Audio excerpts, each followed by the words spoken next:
Hello, it's Alexandra Light. Question 1.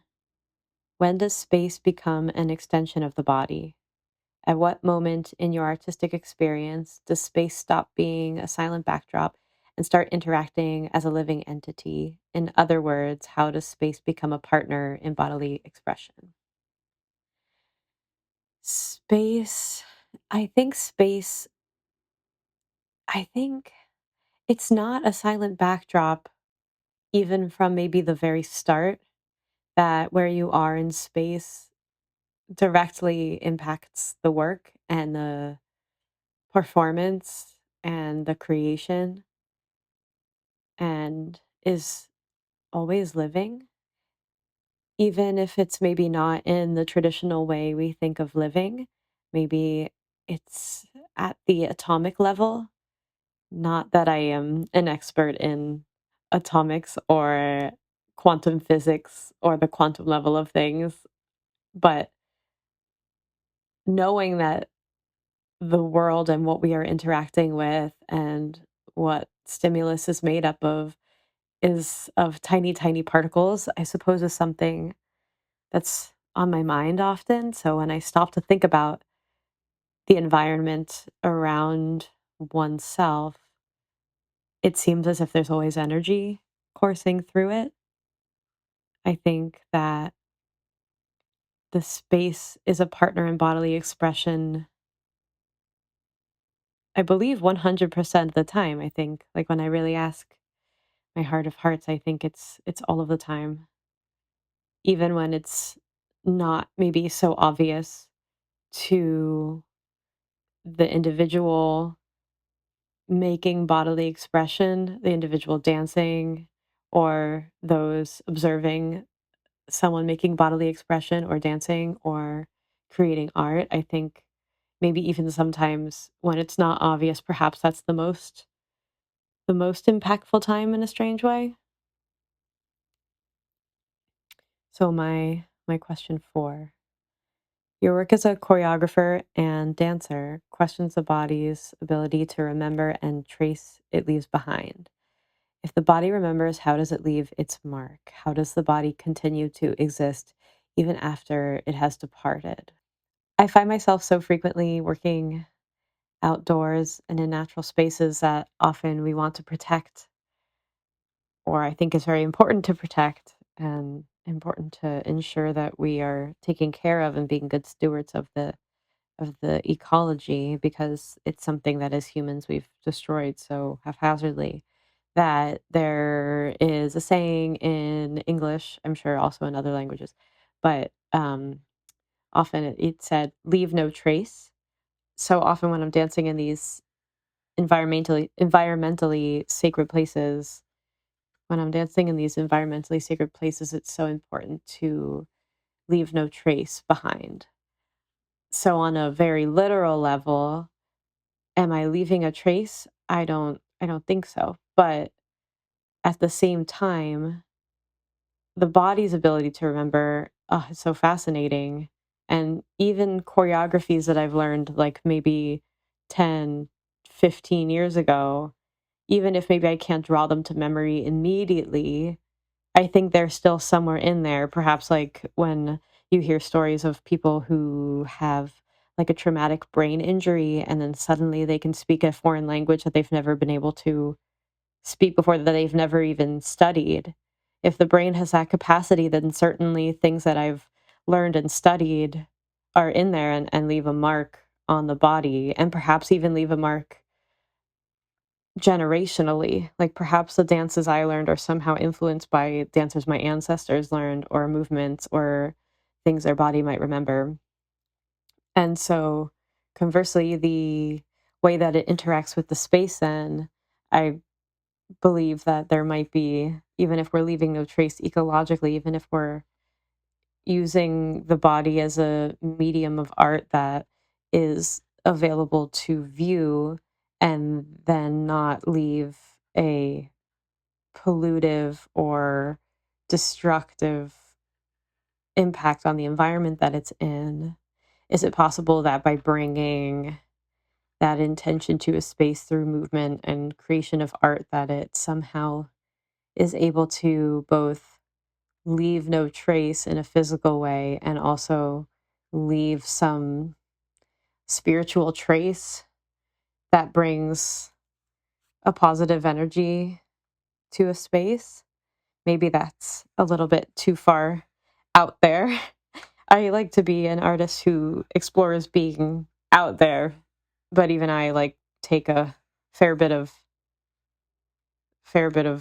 skepticism and realistic look at the work. But when I think about really out there science that's happening today, I mean, there's lots of science going into understanding the unconscious, and it's something that humans really, really clearly don't understand, and we don't have an explanation for so much. So I think somehow these memories of movement, these memories of the body that we take from being in a space also come with us as we leave. Because if the body can remember that specific time that you created in a specific way, in a specific environment, then doesn't that get added on to the body's total memory, the body's record of all of the movements and all of the spaces, and then therefore influence future creative work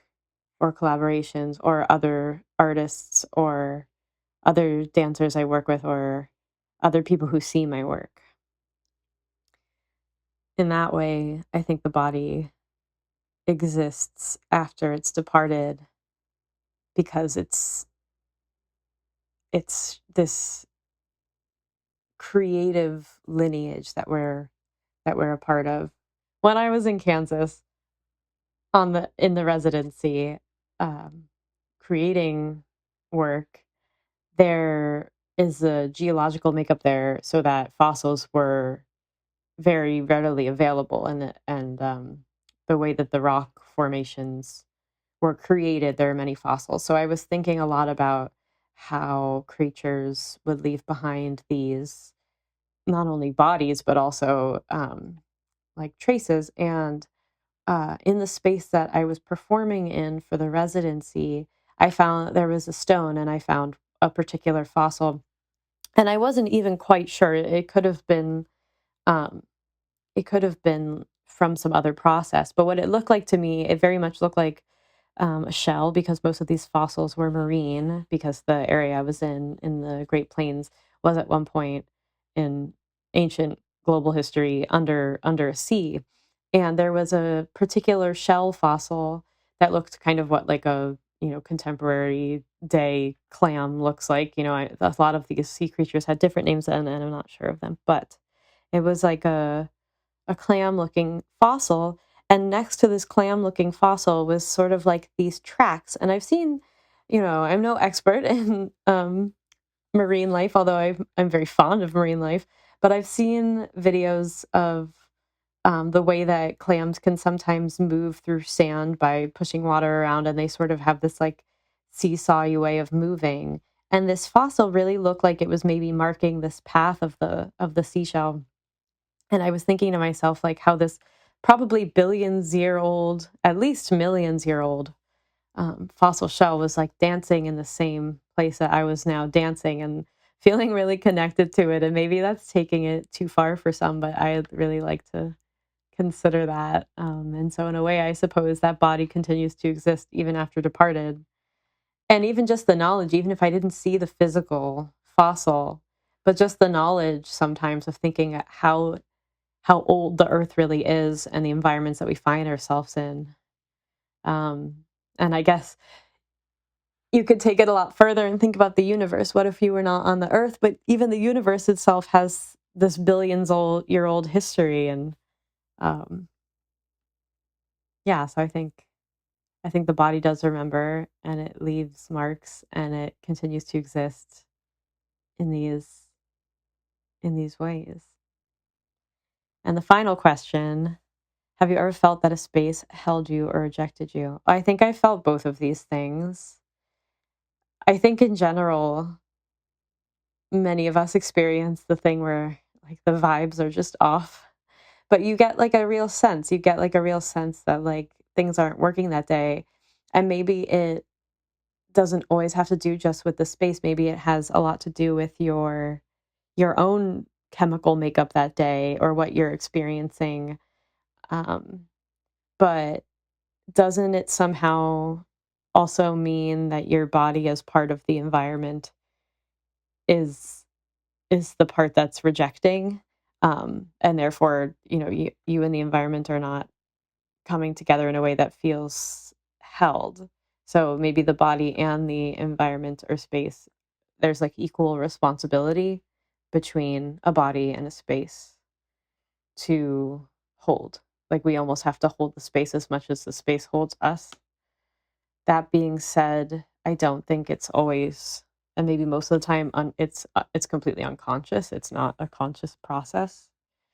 Um, Somehow, I think the times I felt that space has held me, it feels the most like it feels the most flow state. I think when a space holds me when I'm creating or sketching or making something, and I lose track of time and I feel like it's just me in the space, that's when I feel the most held. And I think when I'm very conscious of the process instead of just trusting the process, that's probably when I feel a space is most rejecting. I think I danced a long time in my professional ballet career in a studio space with no natural light and not less than ideal conditions. And I think a lot of people, I mean, I feel I come from a very, very privileged place. And so I really cannot complain about being able to do what I do professionally. But at the same time, I think it's also fair to acknowledge that maybe that space was more rejecting than it was accepting or making me feel held. But I guess sometimes also the other people in the space made me feel held. Maybe not all the time, but at least some of the times. And that there were things generated in those spaces that felt like they came out in a way that I was happy about. Not that you always have to be happy about the art that you make or what you're creating doesn't necessarily mean anything. I think the more important thing at the end of the day is to continue creating. And we just happen to live in this world that makes us think only the art that we think is best or others think is best is successful art, when I think this is a very capitalistic view on what successful art is. It's quote unquote commercial success or success that other people can measure. And perhaps that successful art is probably less measurable than we think.